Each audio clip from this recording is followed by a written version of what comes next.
Olá, amigos queridos, vamos dar continuidade ao nosso estudo do Evangelho segundo o Espiritismo, decodificado por Allan Kardec. Pai nosso que estás no céu, santificado seja o vosso nome. Venha a nós o vosso reino, seja feita a vossa vontade, assim na terra como no céu. O pão nosso de cada dia dai-nos hoje e sempre. Perdoa as nossas dívidas, como também devemos perdoar aos nossos devedores.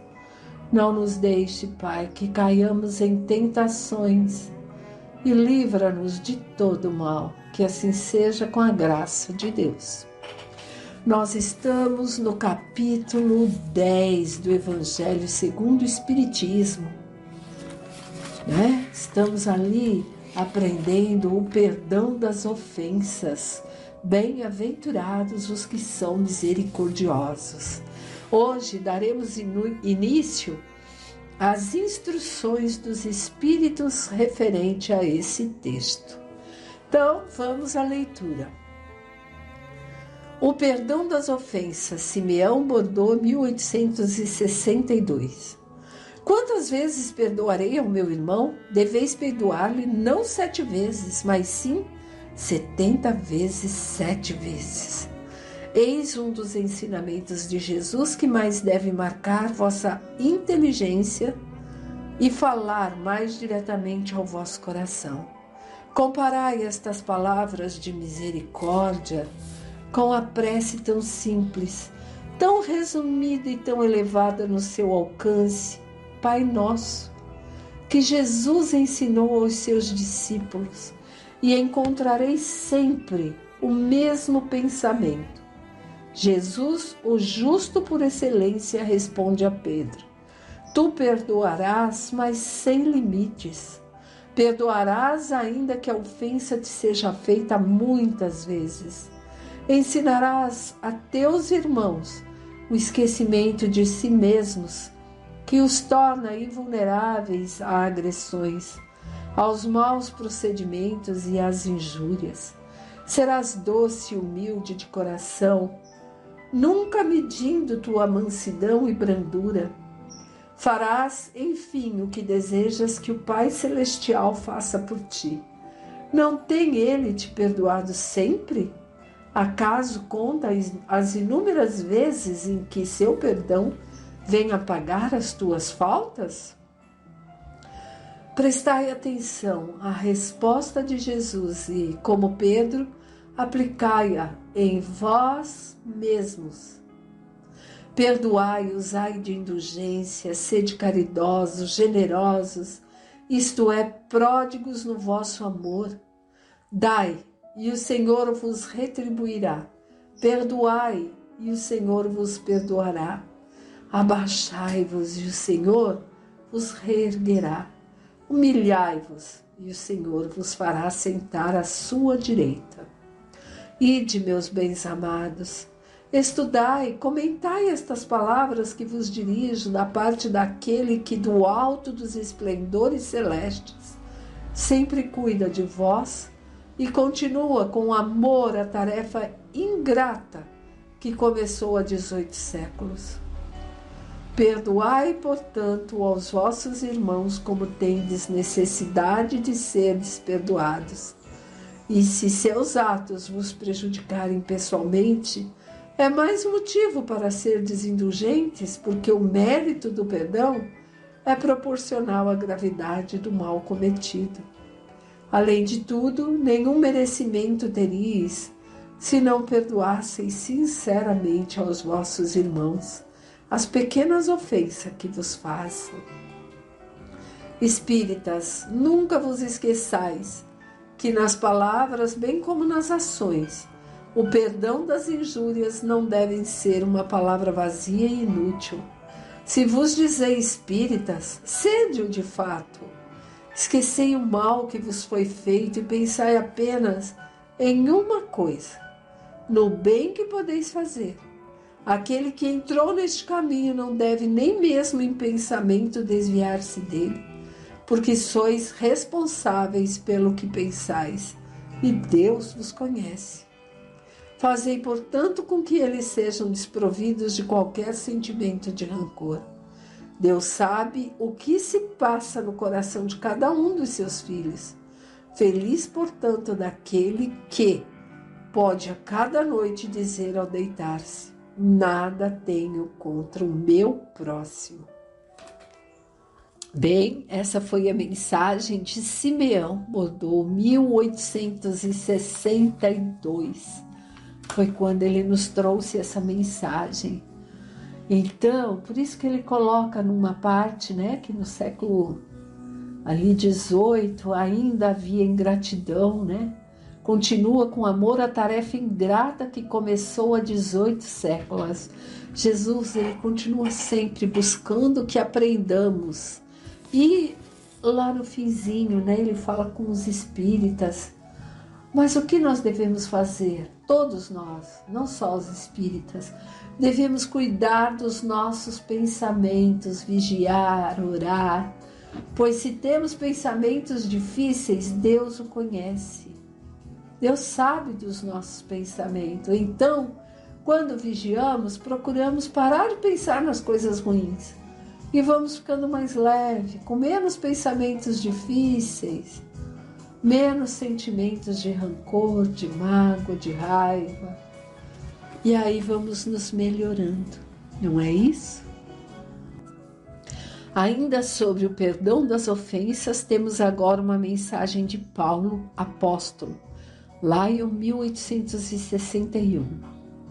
Perdoar aos inimigos é pedir perdão para si mesmo. Perdoar aos amigos é dar-lhes uma prova de amizade. Perdoar as ofensas é mostrar que se tornou melhor do que era antes. Perdoai, portanto, meus amigos, a fim de que Deus vos perdoe, pois se fordes duro, exigentes, inflexíveis, se fordes rigorosos, mesmo por uma pequena ofensa, como quereis que Deus esqueça que a cada dia tendes mais necessidade de perdão? Infeliz daquele que diz: nunca, nunca perdoarei, pois pronuncia a sua própria condenação, né? Quando diz eu nunca perdoarei, é como se estivéssemos dizendo: ah, Deus, não me perdoe, pois eu também não sei perdoar. Então, a gente tem que prestar atenção nos pensamentos, nos sentimentos e nas palavras. Será que, em vos autoanalisando, não fostes vós o agressor? Quem sabe se nessa luta que começa por uma simples bagatela e termina por uma ruptura, não provocastes a primeira desavença?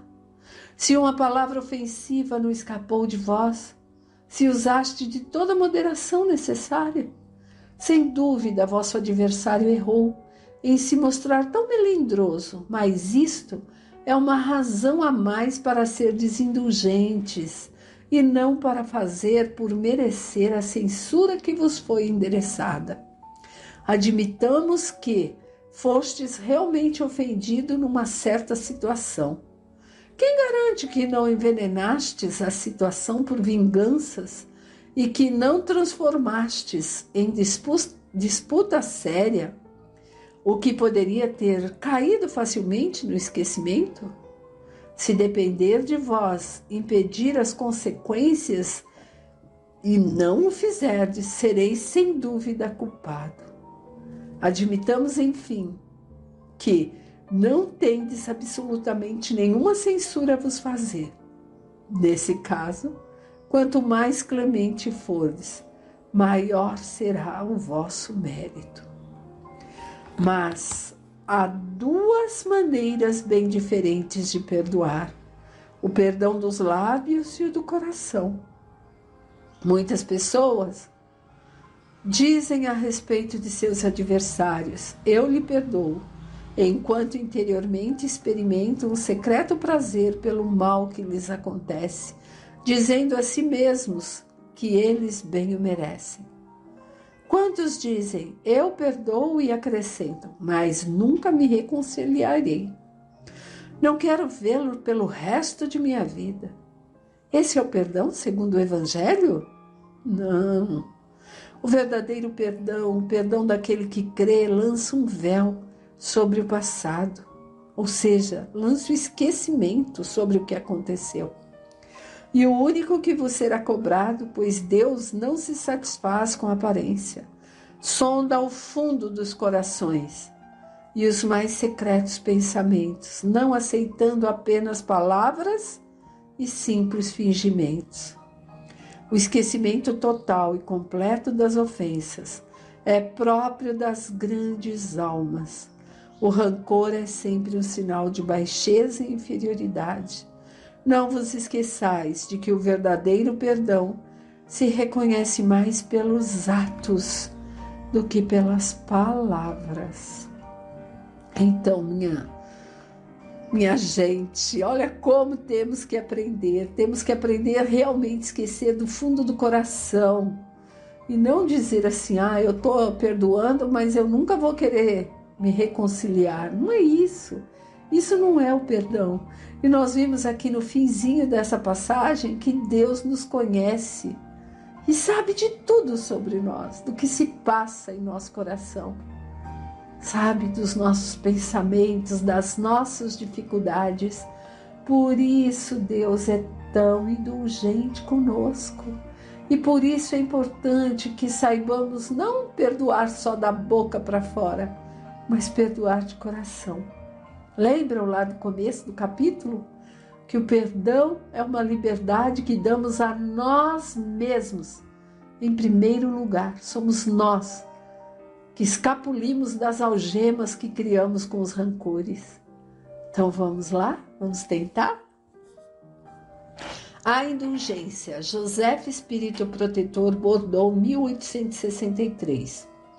Espíritas, gostaríamos hoje de vos falar sobre a indulgência, esse sentimento doce, fraternal, que todo homem deveria ter para com seus irmãos, mas que pouco praticam. Indulgência, gente, é clemência, misericórdia, tolerância. A indulgência jamais vê os defeitos alheios ou, se os vê, evita falar deles e divulgá-los. Pelo contrário, eles os esconde a fim de que não sejam conhecidas. E se a malevolência os descobre, sempre tem uma desculpa pronta para amenizá-los. Ou seja, uma desculpa aceitável, séria. E não daquelas que, parecendo atenuar a falta, destacam de um modo maldoso. A indulgência nunca se interessa pelos maus atos dos outros, a menos que isso seja para prestar um serviço, exemplificando, e ainda com cuidado de atenuá-los tanto quanto possível. Não faz observações ofensivas, não tem censura em seus lábios, mas apenas conselhos, muitas vezes velados. Quando vos lançais a crítica, que conclusões se devem tirar de vossas palavras? É que vós que censurais não teríeis feito o que reprovais e que, portanto, valeis mais do que o culpado. Homens, quando então julgareis vossos próprios corações, vossos próprios pensamentos, próprios atos, sem vos ocupardes do que fazem os outros irmãos? Quando abrireis os olhos somente para vós mesmos? Sede, portanto, severos para convosco mesmos, e indulgentes para os outros. Pensai naquele que julga em última instância, que vê os pensamentos secretos de cada coração e que, consequentemente, perdoa muitas vezes os erros que repreendeis, ou condena o que desculpais, pois conhece bem a causa de todos os atos. Pensai que vós que proclamais tão alto, maldito, podereis talvez ter cometido erros mais graves. Sede indulgentes, tolerantes, meus amigos, pois a indulgência encanta, acalma, reergue, enquanto a severidade discrimina, distancia e irrita. Agora, sobre o mesmo tema, indulgência, vemos a mensagem de João, bispo de Bordeaux, 1862. Sede indulgentes para com as faltas dos outros, quaisquer que sejam. Julgai com severidade apenas vossas próprias ações, e o Senhor usará de indulgência para convosco, do mesmo modo que usaste para com outros. Apoiai os fortes, encorajai-os a prosseguir no bem, fortificai os fracos, mostrando-lhes a bondade de Deus, que considera o menor arrependimento. Mostrai a todos o anjo do arrependimento, estendendo suas asas brancas sobre as faltas dos humanos, ocultando-as assim dos olhos daquele que em tudo vê impureza. Compreendei toda a misericórdia infinita do Pai, e não vos esqueçais nunca de lhe dizer pelos vossos pensamentos e especialmente pelos vossos atos: perdoai as nossas ofensas, assim como perdoamos aquele que nos tem ofendido. Entendei bem o valor dessas sublimes palavras. Não só sua letra é admirável, mas o ensinamento que contém. O que solicitais ao Senhor quando implorais perdão? Esquecimento? Só isso? Se assim fosse, resultaria em nada, pois se Deus se contenta em esquecer vossas faltas, não pune, mas também não vos recompensa. A recompensa não pode ser o preço do bem que não se fez, e ainda menos do mal que seja feito, mesmo que esse mal tenha sido esquecido. Pedindo perdão por vossas transgressões, pedi a Deus o favor de suas graças, para não cairdes nela, e a força necessária para entrardes num novo caminho de submissão e amor, no qual podereis acrescentar ao arrependimento e à reparação do erro. Bem, neste trecho nós vemos, olhar ao próximo com indulgência, pois que se pedimos ao Pai perdoar nossas ofensas, assim como perdoaremos, nós seremos perdoados, mas também precisamos ali fazer com que a lei se cumpra. E isso não é um castigo, porque não é. Quando pedimos ao Pai perdoar as ofensas, estamos, na verdade, pedindo, nos dê força. É isso que nos é colocado, nos dê força para que não caiamos em novos erros.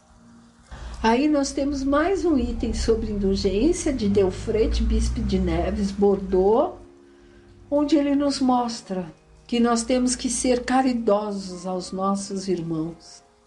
Porque senão, como amar a Deus sem essa caridade, O verdadeiro caráter da caridade é a modéstia e a humildade. E é aí que podemos realmente ser indulgentes, tolerantes com os outros, como queremos que sejam conosco. Agora nós temos umas questões que Kardec faz e São Luís responde. É permitido repreender os outros? Se considerarmos que ninguém é perfeito, significa que ninguém tem o direito de repreender o próximo? Certamente não, uma vez que cada um de vós deve trabalhar para o progresso de todos, e principalmente para aqueles cuja proteção vos está confiada. Mas isso é uma razão para o fazerdes com moderação, objetivo útil, e não como se faz na maioria das vezes, pelo prazer de desacreditar. Então, aqui nos é colocado que devemos sim, como já foi dito em outro capítulo, educar aqueles que somos responsáveis por eles, mas para auxiliá-los e não desmerecê-los, sempre com o objetivo de ensinamento e não para se colocar acima do outro, e sempre utilizar-se de exemplos e não só das palavras para auxiliar o próximo. Porque é através de mostrarmos onde ali está a dificuldade, através dos exemplos, é que podemos então elevar o nosso próximo mais próximo. Aqui, nessas passagens de Santo Agostinho, que todas as próximas também são dele, de São Luís, desculpem, de São Luís, Paris, 1860, não é Santo Agostinho, não. Aí, eu estava procurando, quando estava estudando o capítulo, e aí eu vi uma colocação numa das palestras a esse respeito, sobre uma mãe que leva o seu filho até Gandhi, né? E pede para ele, fala assim: olha, por favor, eu falo, ele não me ouve. Diga, meu filho, que não se deve comer açúcar porque faz mal. Aí, Gandhi diz assim: volte daqui uma semana. Aí a mãe volta na semana seguinte com a criança e fala: e aí, você vai dizer isso a ele? Aí ele fala assim: olha, menino, não coma açúcar porque faz mal. Aí a mãe pergunta a Gandhi: mas por quê que você me fez voltar uma semana depois para te dizer a mesma coisa que eu pedi para que você dissesse semana passada? Aí Gandhi responde: porque semana passada eu ainda comia açúcar. Aí eu parei. Agora eu posso falar. Por quê, gente? Por quê? Porque a gente só pode exemplificar aquilo que fazemos. O exemplo é tudo, né? Não nos esqueçamos disso. As duas próximas questões, uma é se é repreensível observar as imperfeições do outro quando não puder resultar em nenhum proveito para eles, né? Se vale divulgarmos. Aí é colocado que isso vai depender da intenção que fazemos. De repente pode-se não é para divulgar a todos, mas podemos orientá-lo para que realmente não continue ali perecendo. E haverá casos em que pode ser útil revelar o mal aos outros? Aí vem aqui a resposta, né? Se as imperfeições de uma pessoa prejudicam apenas a ela mesma, não há nenhuma utilidade em revelá-la. Porém, se elas podem prejudicar os outros, é preferível o interesse da maioria do que no interesse de um só. Então, a gente precisa observar, verificar. Se conversar com a pessoa não poderia auxiliá-lo e não rebaixá-lo. E se ver um erro que prejudica além deles mais outros, devemos auxiliar sim, porque senão seremos coniventes com os erros dos outros, com o mal. E se assim o fizermos, também somos de certo modo responsáveis com o mal que o outro pratica. Então passa a ser nosso dever auxiliar aquele que está sob o jugo do outro sem conseguir se livrar. Seja a ajuda por uma boa palavra, por um alimento, qualquer outra coisa. Mas nós devemos sempre estar atentos, jamais divulgar a imperfeição do outro aos quatro ventos para que seja rebaixado, mas sim com a intenção de melhoramento da própria pessoa. E primeiro olharmos ali a trave no nosso olho, né? Para que não sejamos nós a praticar o mal ao outro, achando que colocá-los submetendo-se às nossas ordens é o suficiente. Bom, aqui encerramos o capítulo 10 do Evangelho segundo o Espiritismo, e que possamos, meus amigos, fazer bom uso de tudo que aprendemos. Fiquem com Deus.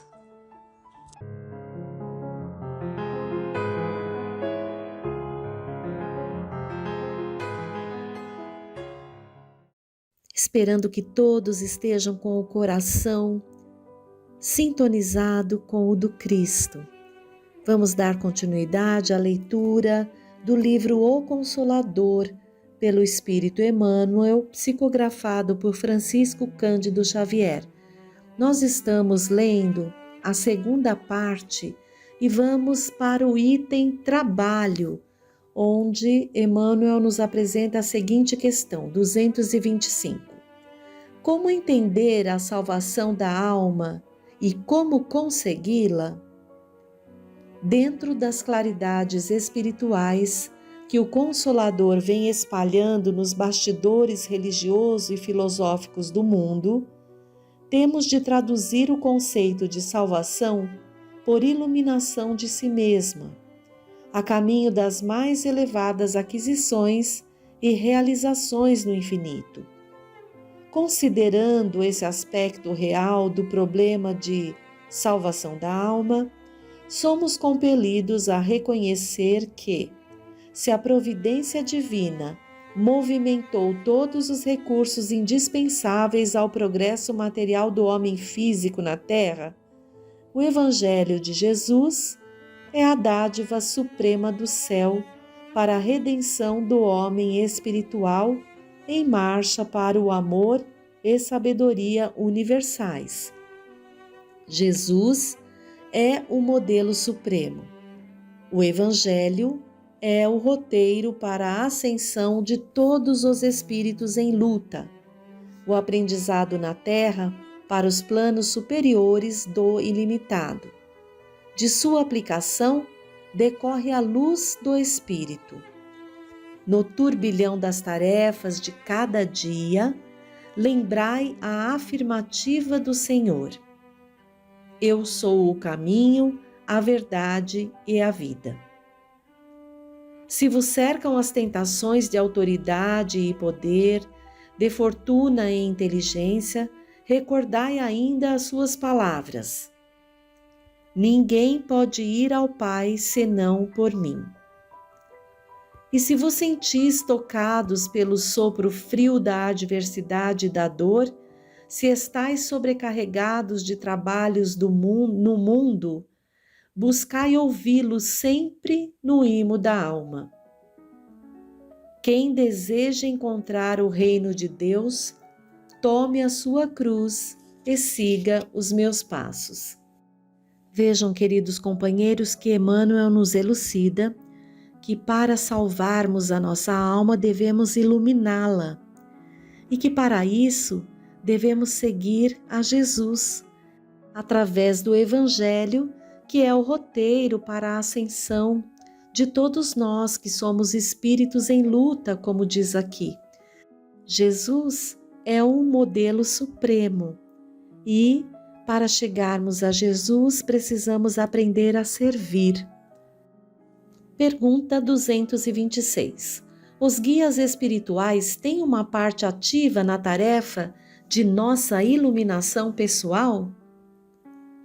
Essa colaboração apenas se verifica como no caso dos irmãos mais velhos ou dos amigos mais idosos nas experiências do mundo. Os mentores do além poderão apontar-vos os resultados dos seus próprios esforços na Terra ou então aclarar os ensinos que o homem já recebeu através da misericórdia do Cristo e da benevolência dos seus enviados, mas, em hipótese alguma, poderão afastar a alma encarnada do trabalho que lhe compete, na curta permanência das lições do mundo. Que dizer de um professor que decifrasse os problemas comuns para os alunos? Além disso, os amigos espirituais não se encontram em estado beatífico. Suas atividades e deveres são maiores que os vossos. Seus problemas novos são inúmeros e cada espírito deve buscar em si mesmo a luz necessária à visão acertada do caminho. Trabalhai sempre. Essa é a lei para vós outros e para nós que já nos afastamos do âmbito limitado do círculo carnal. Esforcemo-nos constantemente. A palavra do guia é agradável e amiga, mas o trabalho de iluminação pertence a cada um. Na solução dos nossos problemas, nunca esperemos pelos outros, porque, de pensamento voltado para a fonte de sabedoria e misericórdia que é Deus, não nos faltará em tempo algum a divina inspiração de sua bondade infinita.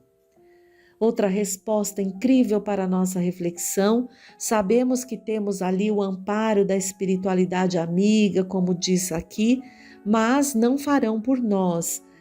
Que possamos então confiar em Deus e na hora das dificuldades, das provações, elevar o pensamento e dizer: Deus Pai esteja comigo. Assim não faltará a inspiração na hora das provações, das expiações, mas devemos sempre estar buscando recursos para termos na hora de usá-los. Então, o roteiro do Evangelho, como foi dito na última pergunta ali. 227. Deus concede o favor a que chamamos graça? São tão grandes as expressões da misericórdia divina que nos cercam o espírito em qualquer plano da vida, que bastam olhar à natureza física ou invisível para sentirmos em torno de nós um aluvião de graças. O favor divino, porém, como o homem pretende receber no seu antropomorfismo, não se observa no caminho da vida, pois Deus não pode assemelhar-se a um monarca humano, cheio de preferências pessoais ou subordinado por motivos de ordem inferior. A alma, aqui ou alhures, receberá sempre de acordo com o trabalho de edificação de si mesma. É o próprio espírito que inventa o seu inferno ou cria as belezas do seu céu. E tal seja o seu procedimento, acelerando o processo de evolução pelo esforço próprio, poderá Deus dispensar na lei em seu favor, pois a lei é uma só e Deus, o seu juiz supremo e eterno. Então, se pudermos prestar atenção, perceberemos toda a graça que nos alcança por vontade desse Deus misericordioso e compassivo. Mas, de novo, o trabalho de edificação íntima nós é que faremos dia a dia conforme a nossa inclinação, através do pensamento, das palavras, das ações que escolhermos com o nosso livre-arbítrio, podemos nos elevar ou nos rebaixar. Então, cabe a nós fazer a escolha sempre, e esse Pai amoroso nos dá toda a condição. 228. A autoiluminação pode ser conseguida apenas com a tarefa de uma única existência na Terra? Uma encarnação é como um dia de trabalho. E para que as experiências se façam acompanhar de resultados positivos e proveitosos na vida, faz-se indispensável que os dias de observação e de esforço se sucedam uns aos outros. No complexo das vidas diversas, o estudo prepara. Todavia, somente a aplicação sincera dos ensinamentos do Cristo pode proporcionar a paz e a sabedoria inerentes ao estado de plena iluminação dos redimidos. Então, vejamos aqui que uma existência na Terra a nós não seria o suficiente, porque ele compara aqui como apenas um dia de trabalho e precisamos ter vários dias de trabalho para termos ali os proveitos desse aprendizado. Então, não é a primeira encarnação e não será a última, com certeza. Que possamos agradecer a Deus a oportunidade de cada existência, como de cada dia na existência, para alcançarmos ali o objetivo maior que esse Pai misericordioso nos oferece, a perfeição relativa. 229. Como entender o trabalho de purificação nos ambientes do mundo? A purificação na terra ainda é qual o lírio-alvo, nascendo do lodo das amarguras e das paixões. Todos os espíritos encarnados, porém, devem considerar que se encontram no planeta como em poderoso cadinho de acrisolamento e regeneração, sendo indispensável cultivar a flor da iluminação íntima na angústia da vida humana, no círculo da família ou da comunidade social, através da maior severidade para consigo mesmo e da maior tolerância para com os outros, fazendo cada qual da sua existência um apostolado de educação, onde o maior beneficiário seja o seu próprio espírito. 230. Como iniciar o trabalho de iluminação da nossa própria alma? Esse esforço individual deve começar com o autodomínio, com a disciplina dos sentimentos egoísticos e inferiores, com o trabalho silencioso da criatura por exterminar as próprias paixões. Nesse particular, não podemos prescindir do conhecimento adquirido por outras almas que nos precederam nas lutas da terra, com as suas experiências santificantes. Água pura de consolação e de esperanças que poderemos beber nas páginas de suas memórias ou nos testemunhos de sacrifício que deixaram no mundo. Todavia, o conhecimento é a porta amiga que nos conduzirá aos raciocínios mais puros, porquanto, na reforma definitiva de nosso íntimo, é indispensável o golpe da ação própria, no sentido de modelarmos o nosso santuário interior na sagrada iluminação da vida. Então, aqui o esforço individual deve começar com o autodomínio, com a disciplina dos nossos sentimentos difíceis. Aqui ele refere-se ao egoísmo, mas temos o orgulho, a vaidade. Então precisamos buscar nos conhecer, identificar ali as nossas mazelas morais e com o auxílio, do Evangelho, dos ensinamentos do Cristo e tantos outros irmãos que vieram nos dar exemplos, buscar também fazer a nossa reforma íntima. 231. Considerando que numerosos agrupamentos espíritas se formam apenas para a doutrinação das entidades perturbadas do plano invisível, quais os mais necessitados de luz, os encarnados ou os desencarnados? Tal necessidade é comum a uns e outros. É justo que se preste auxílio fraterno aos seres perturbados e sofredores das esferas mais próximas da Terra. Entretanto, é preciso convir que os espíritos encarnados carecem de maior porcentagem de iluminação evangélica que os invisíveis, mesmo porque, sem ela, que auxílio poderiam prestar ao irmão ignorante e infeliz? A lição do Senhor não nos fala do absurdo de um cego a conduzir outros cegos? Por essa razão é que toda reunião de estudos sinceros dentro da doutrina é um elemento precioso para estabelecer o roteiro espiritual a quantos desejem o bom caminho. A missão da luz é revelar com verdade serena. O coração iluminado não necessita de muitos recursos da palavra, porque na oficina da fraternidade bastará o seu sentimento esclarecido no Evangelho. A grande maravilha do amor é o seu profundo e divino contágio. Por esse motivo, o Espírito encarnado, para regenerar os seus irmãos da sombra, necessita iluminar-se primeiro. Olha que resposta interessante.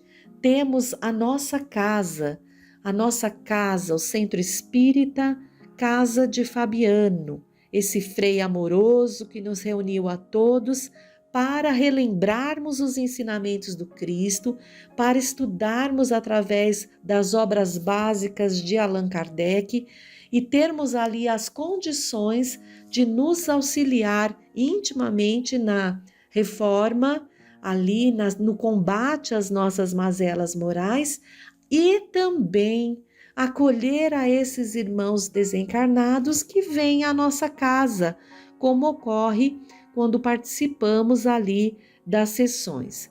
Então, para chegarmos a Jesus, vimos que temos que servir. Para servir, seja encarnados ou desencarnados, temos que ter condições. Então, que possamos aproveitar as oportunidades que Deus nos deu, dessa doutrina que nos ampara, que nos consola, buscarmos os conhecimentos e buscarmos a prática. Amai-vos, eis o primeiro mandamento, instruí-vos, eis o segundo. Vamos aproveitar essa oportunidade que Deus nos deu, então, para não retornarmos ao plano espiritual como irmãos tão necessitados, se estamos tendo ali alguma oportunidade de aprendizado, de possibilidade de de melhora. É claro que estamos longe, muito longe da perfeição, mas devemos nos inclinar por combater as más tendências. É isso que Deus nos pede.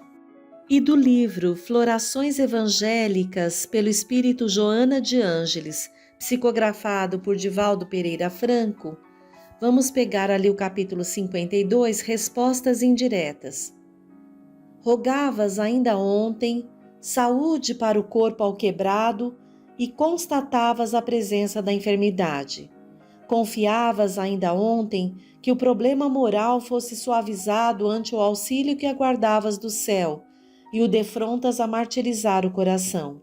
Esperavas ainda ontem que os óbices desaparecessem do caminho, considerando a nobreza dos teus intentos, e encontras a dificuldade ampliada como a zombar do teu esforço. Oravas ainda ontem, buscando forças e robustez para o trabalho, e despertas com as mesmas fraquezas do dia anterior. Solicitavas ainda ontem auxílios eficazes para a continuação do labor socorrista e surpreendes a ausência dos valores necessários. Deixaste abater pelo desânimo, acreditando-te esquecido dos favores divinos. Sucede, porém, que o Celeste Pai responde aos nossos apelos, não conforme os nossos desejos, mas consoante as nossas necessidades. A tenra plantinha roga altura, mas, sem que robusteça o tronco, candidata-se à destruição. A fonte modesta roga caminho para percorrer. Sem a força da corrente, porém, perde-se consumida pelo solo. É necessário, pois, discernir para entender. Muitas vezes o bem mais eficaz para o doente ainda é a enfermidade. O lavrador atende ao solo com os recursos que conta em si mesmo e na terra. A chuva e o sol são contribuições que a misericórdia celeste lhe dispensará, correspondendo ao mérito da sua seara, mas não se descoroçoa se o excesso da chuva e o calor do sol lhe destroem a sementeira. Refeito da dor, retorna ao campo e prossegue resoluto. Procura assim entender também as respostas indiretas com que o sublime amigo nos atende. Nem sempre o que nos parece o melhor é realmente o melhor para nós. Persevera no trabalho nobre e honroso, atende aos deveres que te compete realizar, e mesmo que as tuas mãos doloridas e calejadas roguem unguento que não chega, prossegue esperando firme e sobranceiro, recordando que o fruto nunca precede a florescência e que esta desponta nos dedos da planta que se dilacera para perpetuar a própria espécie.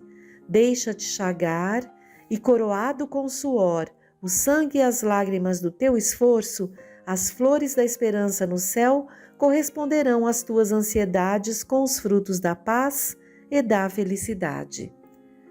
Abre aspas. Outra, finalmente, caiu em terra boa e produziu frutos, dando algumas sementes 100 por uma, outras 60 e outras 30. Fecha aspas. Mateus capítulo 13, 8. Abre aspas. O homem que cumpre o seu dever ama a Deus mais do que as criaturas e ama as criaturas mais do que a si mesmo. É a um tempo juiz e escravo em causa própria. Fecha aspas. Capítulo 17, item 7, parágrafo 4. Que a paz de Jesus possa estar presente em nossos corações hoje e sempre.